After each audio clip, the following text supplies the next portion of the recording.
Greetings, Zimbabwe, Africa, and the world. Welcome to In Conversation with Trevor, where I go beyond the headlines and beyond the sensational.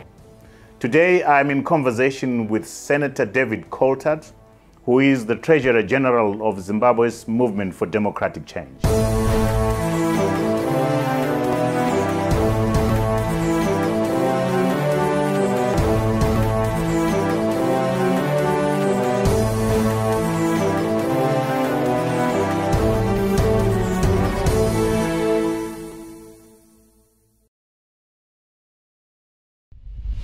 Senator David Coltart, welcome to In Conversation with Trevor. Thank you, Trevor. Good. You love the outdoors. You love cycling. Do you still have time for that? Well, one of the great things of losing the election in 2013 is it gave me a lot more time with my family and time to do things like mountain biking. So I took up mountain biking in 2014, and I've grown to love the sport. I get out to the Metopus pretty much every weekend, and even with the rigors of the current job, I'm determined to try and keep it up. But obviously, I've had to cut back on the amount I do. Is it with family, with friends, or just... Well, my wife rides, so we ride together, but also I've got a group of friends, and we are an intrepid group. We go into the depths of the Metopus and Gulati communal lands, and I've discovered parts of Zimbabwe so beautiful that I'd never seen before. Relaxing, isn't it? Absolutely spectacular. Yeah. You are a person of faith. You are a Christian. Tell me how your faith has informed your politics. Trevor, I only became a Christian at university in 1981. I had a nominal faith before that, and coming to faith in 1981 had a profound impact on my outlook. The one central tenet of the Christian faith is that we are all fallen people. We all have our weaknesses, and so it helped me understand some of my own weaknesses, but also I think helped me to understand where other people were coming from. So it has a major influence on my life and certainly on my approach to politics. I believe that the Bible is an amazing guide for morality and is a very good guide to how nations should run and political parties should run. So what are David Coltart's weaknesses? Oh, you'd have to have my wife here to spell all of those out, but of course they are many. I tend to be rather bullish. A bull in a china shop sometimes. When I want to get things done, I become too determined and I don't always listen to people around me.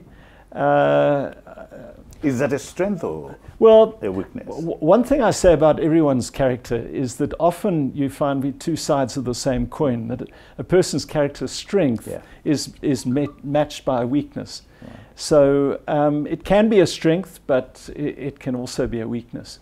Your book, David, The Struggle Continues, 50 Years of Tyranny, for me, is required reading for every Zimbabwean.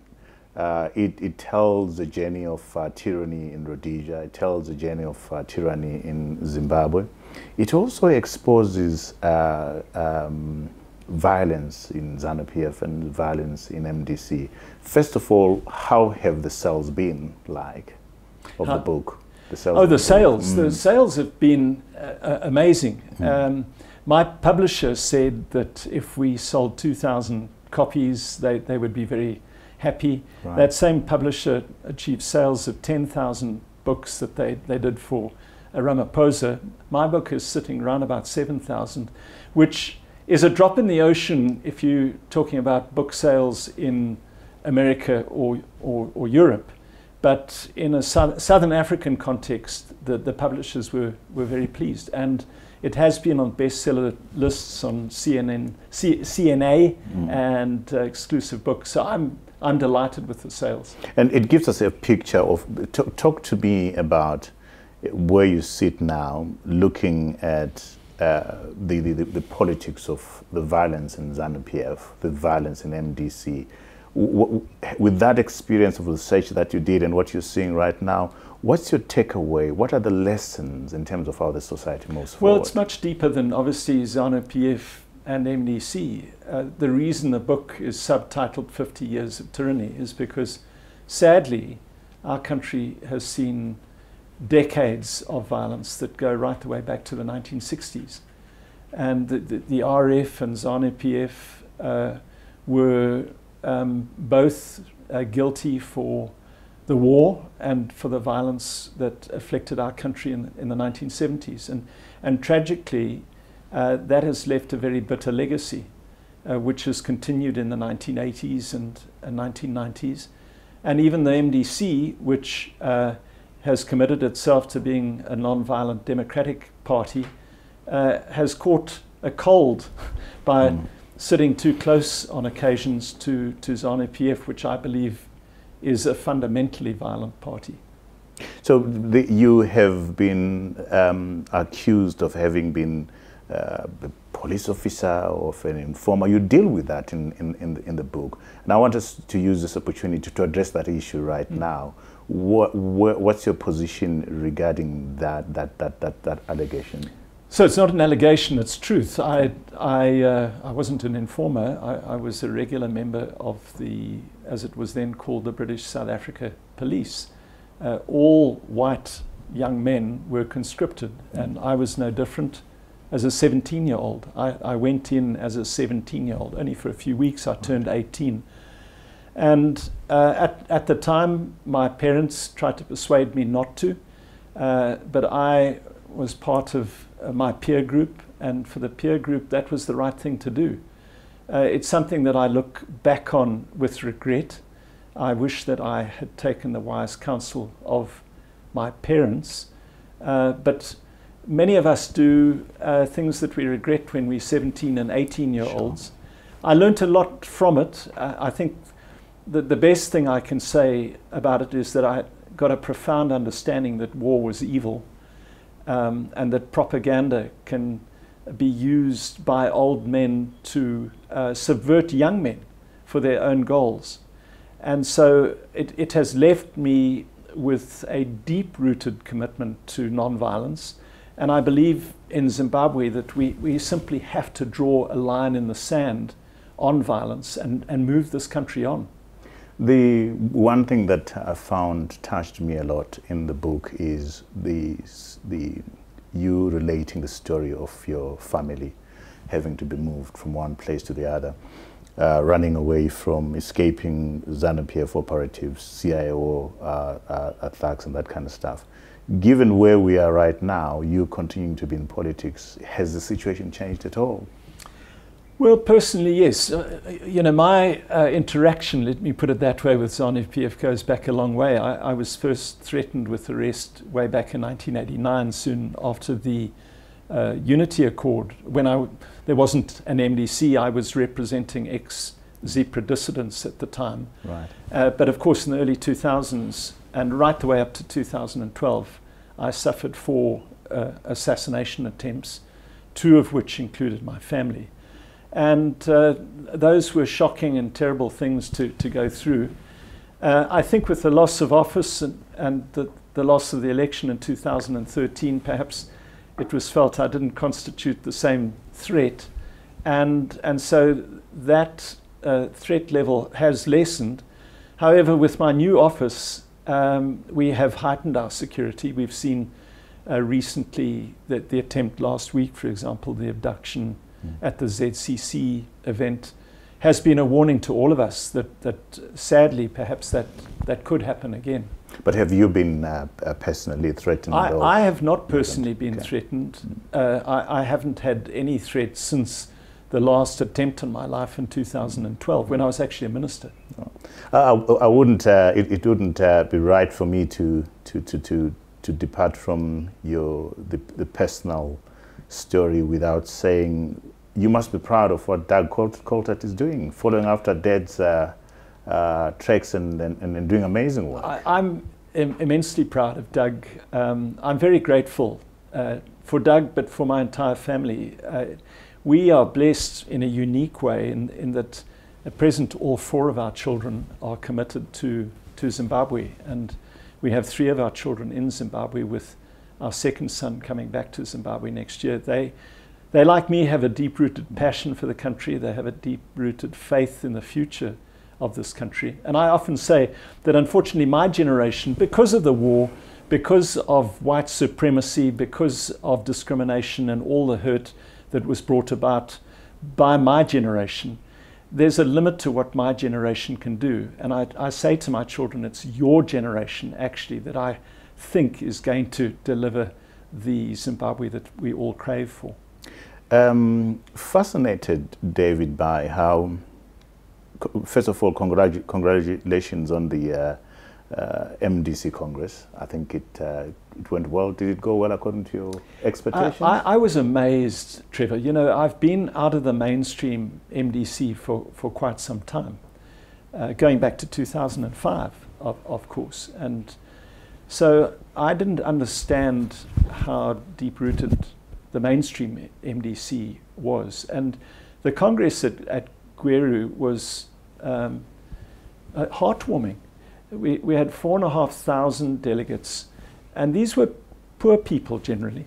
They were people who came in buses, not fancy cars. Many of them slept out at night at Mkoba Stadium, and you know how cold Gweru can get. It can get really cold. I was born in Gweru, so I know. And the party was broke, so we couldn't provide food. And yet the resilience, the determination of those delegates was a sight to behold. So that was inspiring to me, deeply encouraging to me. The other story is how a group of political leaders who had left MDC in a big huff managed to find themselves under the same tent. How was that done? What was the overriding interest that brought these people back again after having fought so much in public? Well, I think Morgan Tsvangirai started that process. Certainly I, prior to his death, had very constructive interaction with Morgan Tsvangirai. I think that he realized after 2013 that unless he reunited the party, they weren't going to have a hope of winning an election. So he definitely started the process, but of course he was very ill and didn't have the energy to see that process through. Nelson Chamisa's strength is that immediately upon assuming office, he reached out to people. The day after he had that somewhat controversial election as leader, he phoned me, and we go back a long time. We go right the way back to 1999. And he said, you know, we've worked together well, David. I've got this new position. I want to reunite. Will you work with me? And he has been exceptionally proactive in reaching out to people like me, like Welshman Ncube and others. And so he deserves a lot of the credit for the reunification of the original MDC. You say his somewhat controversial election. Do you want to expand on that? Well, it was controversial to the extent that it was disputed. It was disputed by Toxicity. I don't really blame Nelson Chamisa for that. I think the problem was that the party had not amended the constitution. It was a mess. I think it was exacerbated by the fact that Morgan was so ill and terminal and literally didn't have the energy to sort out that mess prior to his untimely death. And that's what I mean by controversial. I think that now has been resolved. To the extent that Toxicity has had her own Congress and has her own party, and we have now had a Congress where Nelson Chamisa was elected overwhelmingly. So that's it's not ancient history, but it's history. So I hear you giving lots of credit to Nelson Chamisa for the role in bringing the people together. But what about those other politicians that went away? Was this just the Nelson Chamisa factor, or there was something that made them want to come back together again? Well, you know, we've been in the trenches for 2 decades. Welshman Ncube, Tendai Biti, Nelson Chamisa, we've been together in the struggle. And the split in 2005 was a gift to Robert Mugabe, was a gift to ZANU PF. And, you know, as everyone says, with hindsight, you have 20/20 vision. Well, fortunately, we've got the hindsight, and we've looked back on that, and recognized that we really needed to work through our differences. And that was a common understanding. There was a common understanding that divided, we would never be able to constitute a force against ZANU PF. So there's now unity within the party? Well, there's unity amongst those who participated in that Congress. Obviously, there's still division with some of our old colleagues, such as Toko Kope. But, yeah. Help me understand there was a groundswell of support, when people went out protesting against Robert Mugabe to go. I think MDC did play a significant role in that.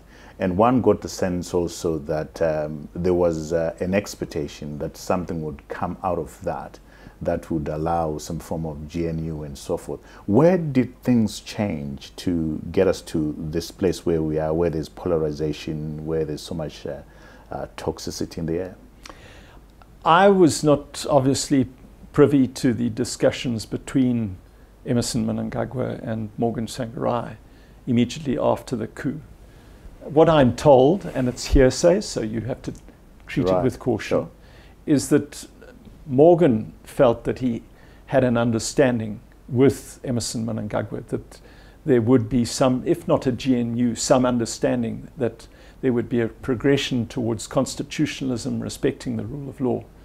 And the feeling is that after Morgan's death, that some of those understandings were not fulfilled. And when the time when I started to doubt the good faith of Mr. Mnangagwa was, for example, in February last year, when he appointed a person I didn't feel was the best person to be appointed as chair of the Zimbabwe Electoral Commission. And unfortunately, it's gone downhill since then with the events of August, well, with the election itself, the way in which it was conducted, and the events of August and January this year. I'm wondering, given clearly the immense personal sacrifice by senior members of MDC to come together to bring a united MDC, could the same effort not be applied in bringing about national dialogue in this country? Well, I think, what has happened with the MDC post the Congress is that some people like myself and Welshman Mnangagwa and Tendai BT have come back into the mainstream MDC. And if you look, for example, at Welshman Mnangagwa's history, you will see that he is a moderate person. He's always been tempered in his language, and he is committed to constitutionalism, to respect for the rule of law, and for a peaceful process. I stand for the same things. So what the public need to understand is that there is a consensus actually within this new MDC that we are committed to trying to stabilize the country and to take the country through to meaningful dialogue. What we believe, though, is that the playing field is uneven at present. We think, and I think we're justified in thinking this, that there are two dominant political parties in the country. That's borne out by the election results, and two dominant political leaders, Emmerson Mnangagwa and Nelson Chamisa. That's borne out by the results. That's not to say that other players can't have a seat at the table, but in reality they are not the powerful political players. They don't deliver massive constituencies. And so the dialogue has to be primarily between those two parties and between those two leaders. But it cannot be a warped dialogue. It has to be, as I say, on an even playing field.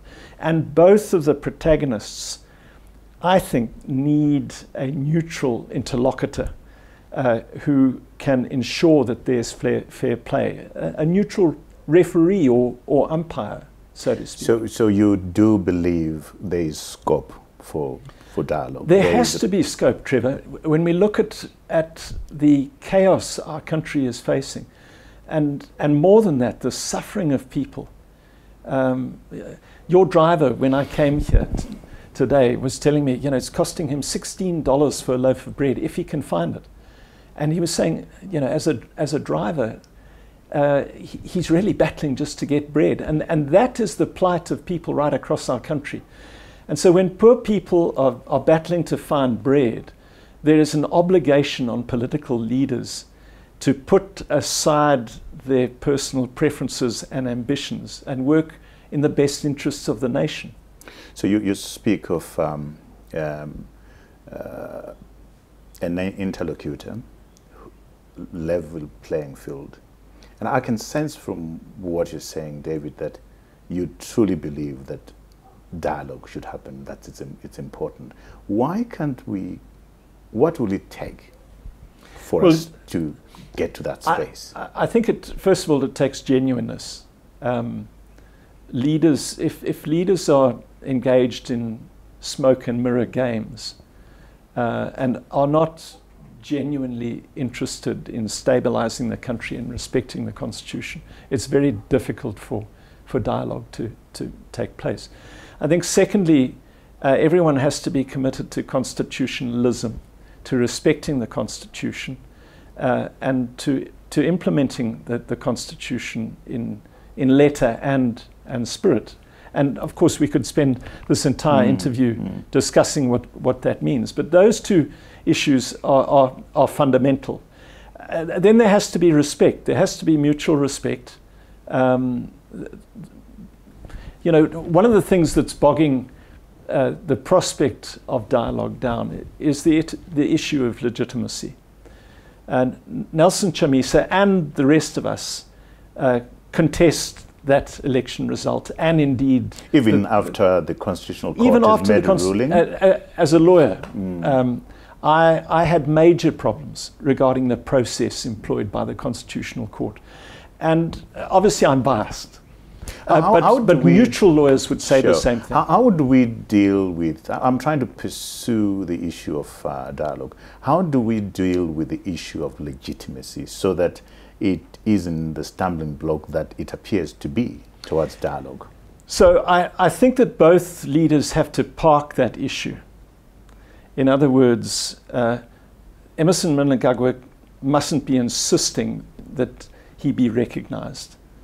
And Nelson Chamisa must say, look, I dispute that, but I'm going to park that issue in the national interest so that you can get on to the substantive issues. Because if both leaders stand on their respective positions, it's going to be very difficult for dialogue to proceed. Okay. Let's move on to the issue of, very sad issue of August the 1st, 2018. Where we had loss of life, innocent lives lost.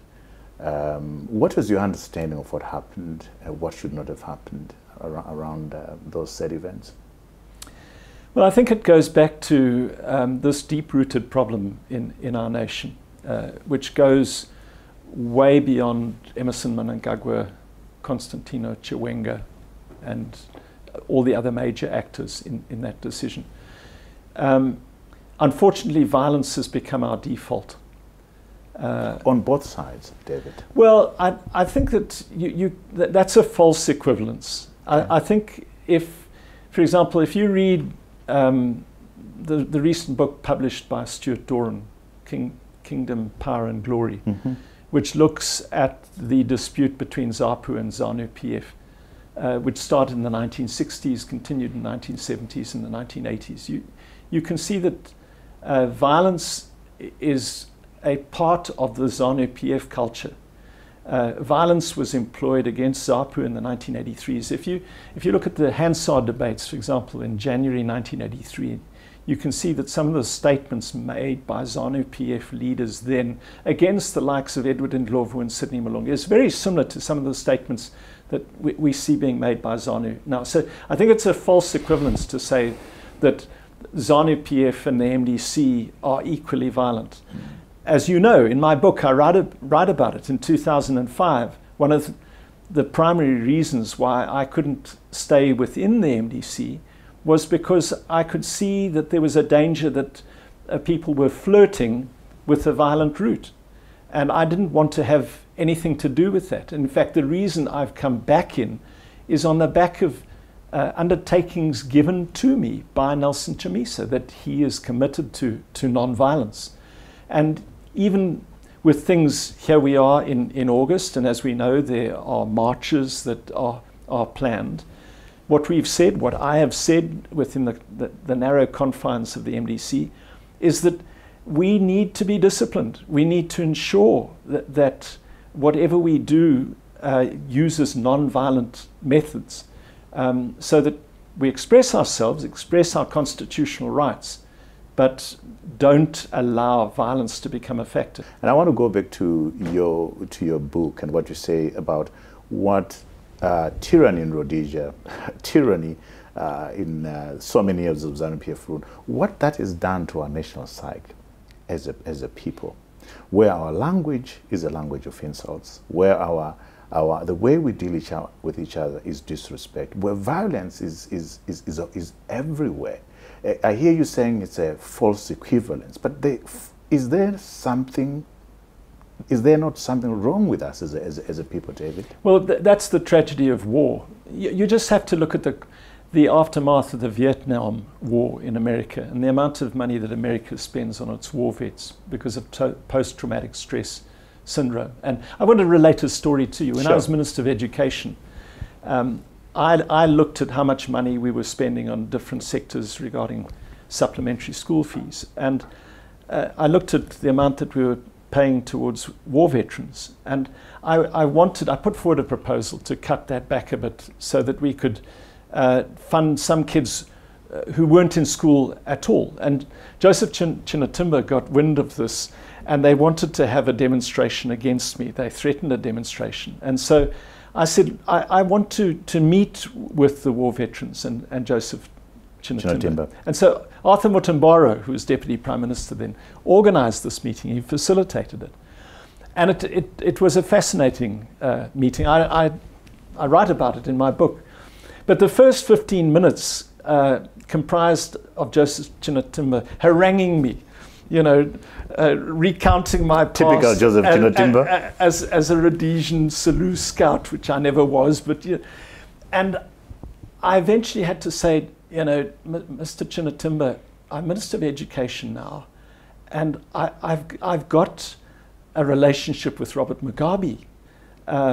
He understands that I'm actually trying to act in the best interest, not of white children, but of black children who are out of school. And that's what's motivating me. And he eventually relaxed. And by the end of about an hour and a half meeting, we had a really good discussion, and we've had a good relationship ever since then. But it illustrates to me the problem that we face in our nation. Our generation, although you weren't involved in the war, I was, but you had to suffer racial discrimination. So our generation, black people suffered racial discrimination and oppression. White people suffered false notions of white superiority.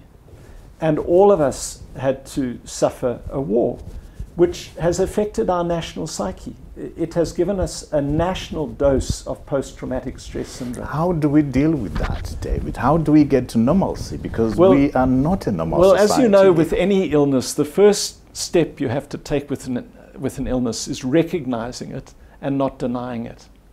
And I think that we need to recognize it in our country, that we are still afflicted by this. All of us. All of us. 40 years after independence, many people are still fighting the war in one way or another.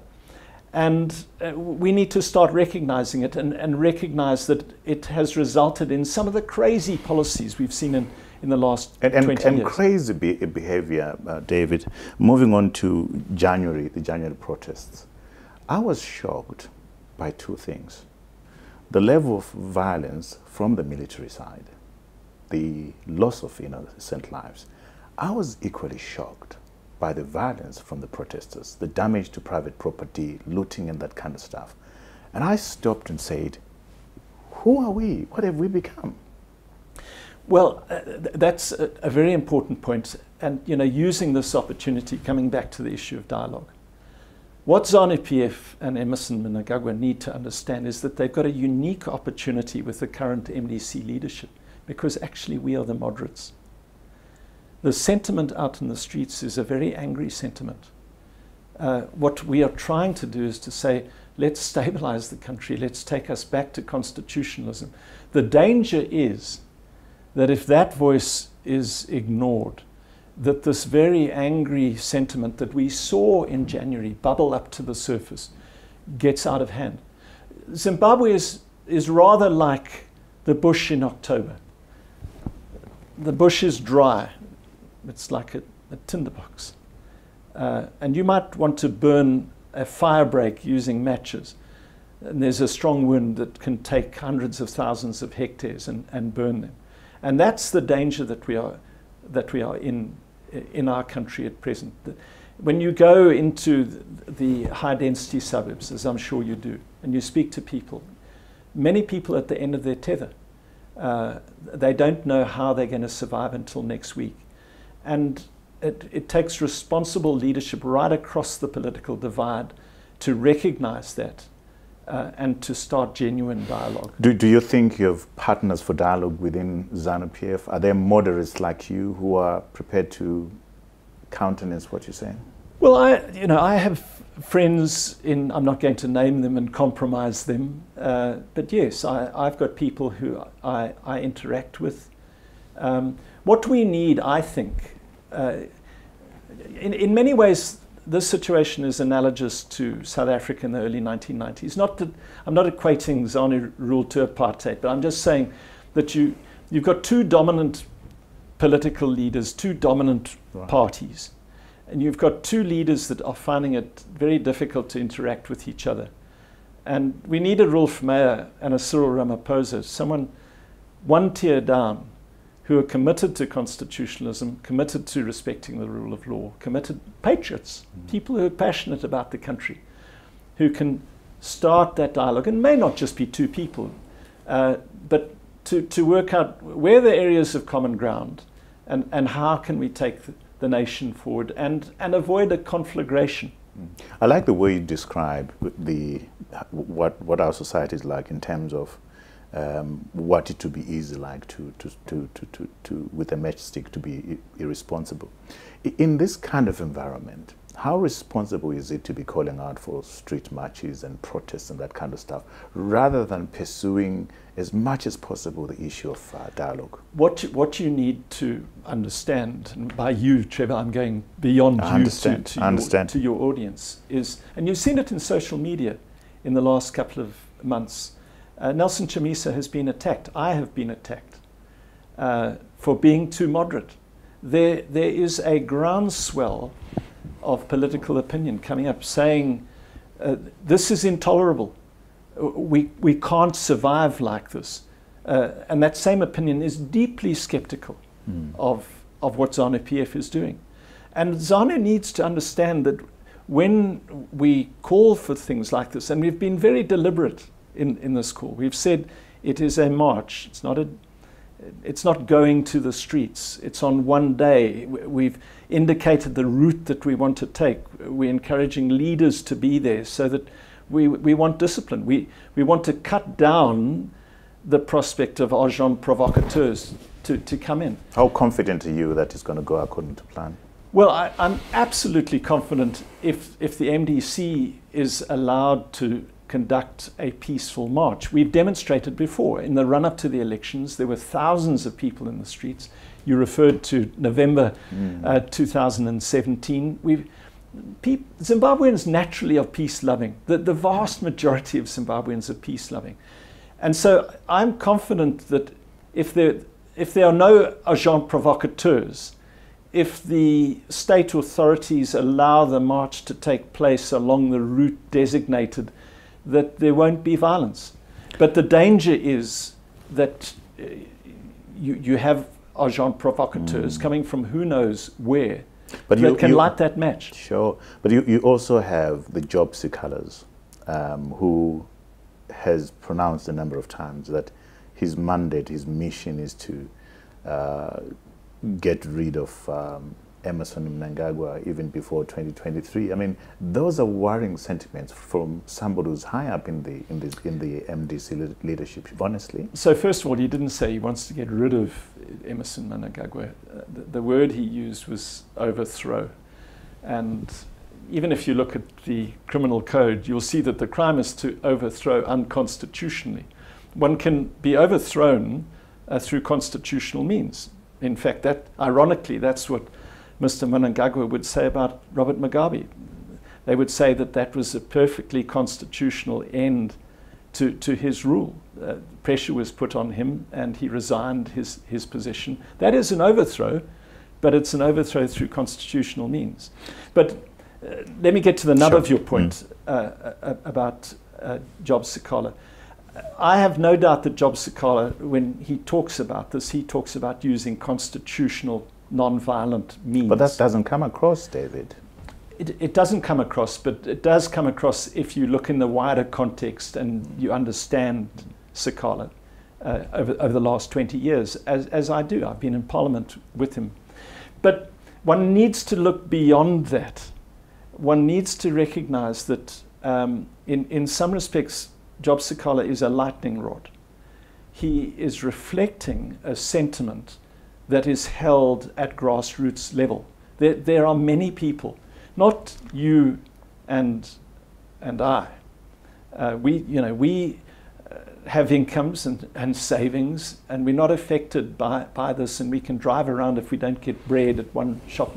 But there are desperate people there. And that's what ZANU, I think, needs to understand. Not to look so much at the messenger in Job Sekala, but understand that actually, in many respects, he speaks on behalf of he's others. speaking on behalf of others. Okay, let's move on to another contentious issue, which is ZARA, or the sanctions issue. Has seeing the real effect of ZARA on how banks operate, how companies operate in this country, that it is not targeted, that its effects are broad across all sectors of the economy. Have you changed your views on ZARA and sanctions? I have not changed my views, because as far back as 2010, I was on Hard Talk, BBC Hard Talk, when I spoke vigorously against sanctions. And I've been consistently against sanctions since then. You can Google, you will see that I've consistently spoken against sanctions, because I believe that perhaps while they served their purpose in the early 2000s, they've outlived their purpose. But we have to deal with the reality. My voice has been disregarded by countries, my strong calls for sanctions to go. And so I'm not the best person for you to ask that question, because I haven't advocated sanctions. I suppose when I was time. saying you, I was talking in terms of the party. Yeah, but I don't think you'll see the party either has advocated for sanctions for a long time.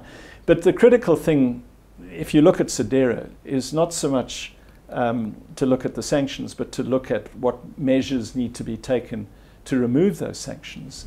And ZARA says very clearly, comply with the Constitution, and sanctions will be lifted. And even if we look at the recent imposition of this additional sanction against the general responsible for the chaos on the 1st of August, that sanction has been imposed on him because of a fundamental breach of the Constitution. So the key to the solution to sanctions actually lies with the government.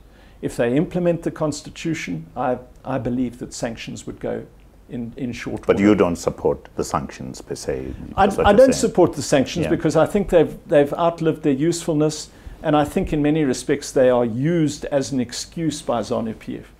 The real reason for the economic collapse in this country is because we've destroyed domestic business confidence, which has nothing to do with sanctions. Let's move on now. MDC controls the majority of urban councils.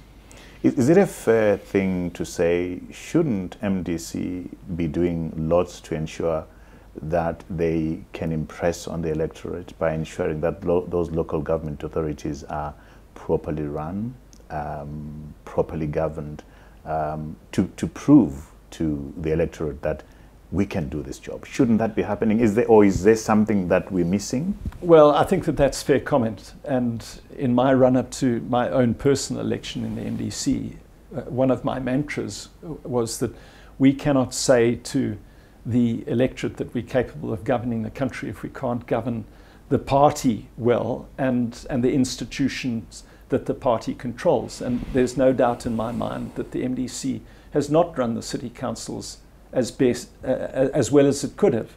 And we've got a lot of work to do. And the recent shenanigans in Bulawayo are very damaging to the party. We have to sort that out. What's behind that? Well, I think part of what is behind that is the Bulawayo shenanigans. I think it's complex, it's multifaceted, it's deeply rooted. It goes back to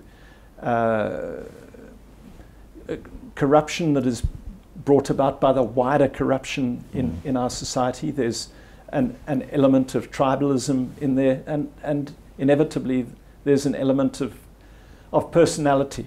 But coming back to the nub of your question, yes, the MDC has got a lot of work to do to improve delivery from councils. But you cannot look at the way councils is run. This is the balance to the answer. Sure. You can't look at them in isolation. You have to judge the way councils are run in the wider context of the country. And we know that ZANU PF has routinely interfered with the operations of councils.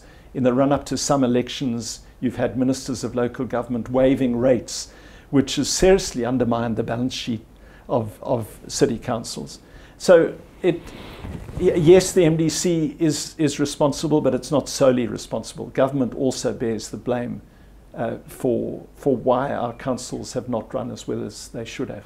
Let's move on to your economic program, which you've just launched now, Reload. What are the key highlights that you think would go some way in ameliorating some of the problems that the country faces right now? Well, Reload isn't the economic policy. Reload is how we stabilize the country. That's right. The essence. Thanks for the correction. And the focus of Reload is what we've discussed in this interview. How do we get to dialogue? And we believe that to get to dialogue, we need genuine dialogue. We need an independent peer to mediate. We need respect for constitutionalism. We need a return to the rule of law. And we need to agree on the process that we will follow through to the next election. Looking at Zimbabwe from a completely objective, I hope, perspective, I will try to be as unbiased. Right. But if you look at the two main political protagonists in the country, the MDC and ZANU PF, what the MDC needs in the run-up to the next election is constitutional compliance. We need food aid not to be a factor. We need all Zimbabweans to be registered. We need a genuinely independent electoral commission. We need the ZBC to be an impartial body. That's what the Constitution says. All of those are needs that the opposition, not just the MDC, all opposition parties need in the run-up to the election. On the other side of the spectrum is what ZANU PF needs. ZANU PF has the control, but if there isn't political stability, if there isn't economic stability in the run-up to the election, it's going to make its job of winning a free and fair election very difficult. And that's the quid pro quo. That's what we need, and that's what Reload talks about. Let's return the country to constitutionalism, respect the rule of law, and then the international community, we hope, will respond to that. Zedera can go, balance of payment support can come in, we can stabilize the economy, and we then move towards a new election with an entirely different political climate and economic climate to the one afflicting us today. We are the nation is in the grips of crises. There's the energy crisis, there's fuel, shortage of goods and services and so forth. What view do you take of that in terms of what quick solutions would MDC be able to implement, wait you to come into power? Well, there's no power? quick solution that you know as a businessman, that the problems are so deeply rooted. There's no silver bullet, no magic wand to restore. Would you be able to tell that to MDC supporters, that there's no quick solution? Well, there's I've no said magic it. wand? In the run-up to during the Congress weekend, I was interviewed, and that interview was published when I said just that. But let me answer the nub of your question. What the MDC would do is two things. Firstly, it has a better chance of restoring business confidence. And secondly, it would be prepared to completely liberalize, for example, access to foreign unpick exchange. those two? Sorry? Unpick those two? So, on business confidence, what we saw Tendai Biti do was restore business confidence, primarily in the banking sector. And this is objectively ascertained. Bank deposits during his tenure dramatically increased because both businesses and people felt that they could trust putting their money into bank balances rather than under their pillows. That was reversed. Soon after the 2000 election, we saw a run on the banks. And unfortunately, it's an intangible concept. Sentiment. And sentiment. It's sentiment. It's a perception that the person in charge isn't going to rob your money. That applies to commercial banks. It applies to central banks. I was recently reading an article about the Federal Reserve in America, and they were talking that actually the most important element in the running of any central bank in the world comes down to one word: trust. And so you have to restore trust. You cannot restore trust if you say one thing one day and do another thing the next. That applies to marriages, it applies to running banks. So trust is fundamental. Then secondly, you have to be prepared to release your vice-like grip on, for example, foreign exchange. You have to allow the market to determine how it wishes to spend foreign exchange. There's a third element, and that relates to corruption. Corruption is now endemic in our society, and it seems to be growing, if anything. You have to root it out deeply. And this is corruption that we find in MDC-run city councils, corruption that's endemic all across our institutions. I don't want us to verge into false equivalence. I don't think, I'm being candid with you today, that yes, we can see that there has been corruption in the running of some MDC councils. But you cannot equate that with the corruption that we've seen in the last few weeks revealed. $98 million, houses allegedly bought throughout. There's not a single councillor in Zimbabwe. They might have a house in Highlands that they've bought, but they don't have a house in Britain or Canada or Cape Town. It's a false equivalence. The deep-rooted corruption is what we see emerge in the last few weeks. But we have to root out all corruption. I come back to my profession of faith. A key element to the Christian faith is that all people have fallen short. Sure. And there's no such thing as a perfect politician. There's no such thing as a perfect political party. And anyone who says that they're perfect or their political party is perfect is simply not telling the truth. And so we need to have that national honesty to realize that, as with violence has now become a national disease, and corruption is a national disease.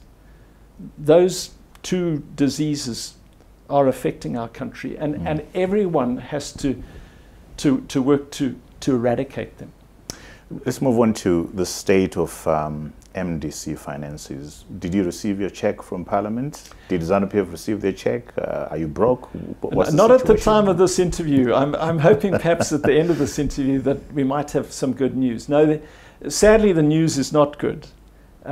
We are told that ZANU PF has received its money. I certainly, as Treasurer, have not received the money that we are entitled to. And it comes back to the dialogue process and the issue of genuineness and respect and trust. You've got to build trust. In fairness, ZANU PF is denying that they've received the money. ZANU PF are denying that they've received the money, but we are told I'm not going to compromise the permanent secretary involved, But we are told by a very senior civil servant that ZANU PF have received their money. And what we know 100%, because our Secretary General called Minister Ziyambi and Minister Ncube together in Parliament a couple of days ago. And Minister Ncube confirmed to Secretary General Wende that he had transferred the money to the Ministry of Justice. So it's sitting in the Ministry of Justice, and we have no reasonable explanation why it hasn't been dispersed to us yet. Hopefully we'll get it after this interview. Let's get to something which is pretty serious that you've written about in your book extensively, Gukurawundi. Are you happy with the way the current government is dealing with this issue? I think that there's progress. To be fair, you have to say that there's progress in that one couldn't speak about it at all during Mugabe's rule. And in fairness, people are now at least speaking about it. It comes back to genuineness. We need to see more of that from government. And unfortunately, it is going to take more action. When I and others, the Catholic Commission for Justice and Peace and the Legal Resources Foundation, did the research for Breaking the Silence, which was published in 1997, we did 5 years of research. And we interviewed over 2,000 victims during that period. And it was very interesting for me what the common demands were of people. I was expecting as a lawyer that victims would say, right, we want justice, we want people prosecuted. That wasn't the dominant request. There were 3 requests. The first was an acknowledgement that what had happened from those responsible for it happening. Right. Secondly, they wanted an apology from those responsible for what had happened. And thirdly, they wanted communal reparations. You know that if you drive to Kezi or Chilocho in Kai or Gwanda, you travel on roads that are over 60 years old. They haven't changed since the 1950s. If you travel to Guruve or Bunjura or Chipinge, you will travel on roads that were constructed since independence. That is a hard developmental fact in our country.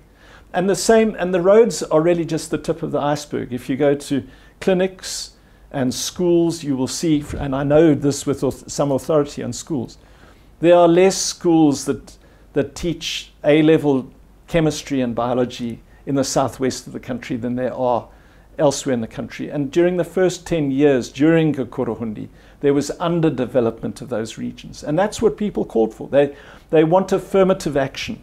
It's no use turning around saying all rural areas are poor. We need affirmative action. It needs to be shown in dollars and cents and in the budget. And those are the 3 critical things that I think are going to heal. And at present, we haven't got any of those 3 demands. And these are not my demands. These were, in fact, they weren't even demands. They were the wishes, the requests of 2,000 victims. David, what a fascinating conversation that you've had, and you've been very candid. And I want to ask you, David, to ask you this question, David. Are you optimistic about where this country is going? Are you hopeful? If you're not, what is it that would make you hopeful and optimistic about this country? Trevor, you are a treasure. Thank you. But Trevor, I have a deep passion for this country. I love it to the depths of my bones. And because of that, I still retain this faith in our nation. I have a consistent mantra when I speak, not just here, but I was in London in June, and I said exactly this. I said, this is a country which should and can be the jewel of Africa. It has got every possible ingredient needed to become the best country in Africa, primarily because of our people. We have the least racist people in the world, in my personal experience. We have highly educated people. We have an incredible workforce, trustworthy, dedicated, hard-working people.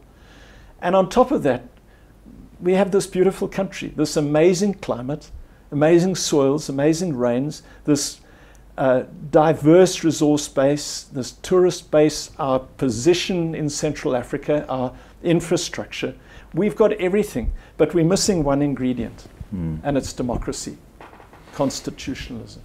I believe that if we tackle our past, if we recognize the errors of our past, and we genuinely respect our constitution, respect the rule of law, rebuild a sense of patriotism in this country is going to boom, and in short order. So the short answer to your question is that I still, for all our problems today, have huge faith in this country and believe that it will yet become the jewel of Africa. I thought that would be the last question, but I must ask you this. Is there anything that David would do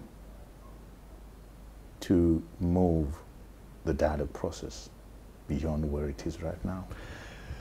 Well, I'm already doing it. I'm speaking to my colleagues in the MDC. I was at a diplomatic function a few weeks ago, and there was someone very close to Mr. Mnangagwa there, and he knows what I said to him, that we have to move this forward. We cannot allow the suffering of our people to continue. But we need genuineness. David, on that hopeful note, thank you so much for coming on Trevor, for the In Conversation with Trevor. Thank you so much. Thank you.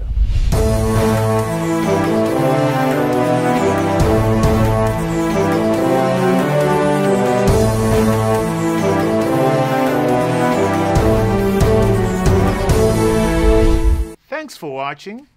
Don't want to miss out on these insightful conversations? Subscribe to our YouTube channel.